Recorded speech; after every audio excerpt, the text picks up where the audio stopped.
বাদাম তোমাকে যে বিয়ে শাদী করাইছি তুমি ওই কিন্তু ঠিক মতো বউয়ের সাথে ভালো ব্যবহার করো, তাহলে তুমি কিন্তু মা নিজে থাকতে না বউয়ের সাথে ভালোভাবে ব্যবহার করতে হবে, বুঝতে পারিস বাবা? আর তুমি কাজ কাম করো ভালোভাবে। আর আমার যাই হোক ছাড় রয়েছে সারাদিন খাইবে আর ঘুমোই আর কি অনেক বেশি আছে, এগুলো এখন তুমি করে বেড়াচ্ছি। তুমি একটু মনোযোগ সহকারে বাবা কাজ করে, বুঝতে পারিস? ওই তোমার কয়েছি বিয়ে শাদী করাইছি, এখন তো আর ওই একলা মানুষ না, তা হয়েছে না আগে দুজন, এখন হয়েছে চারটু।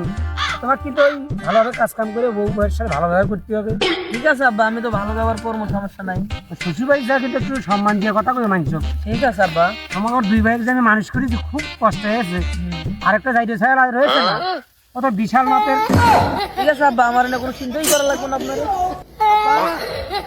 আব্বা বাবা নবাব সিরাজ তুলে আইসেছো কি তোমার আপনার কিছু রয়েছে নাকি?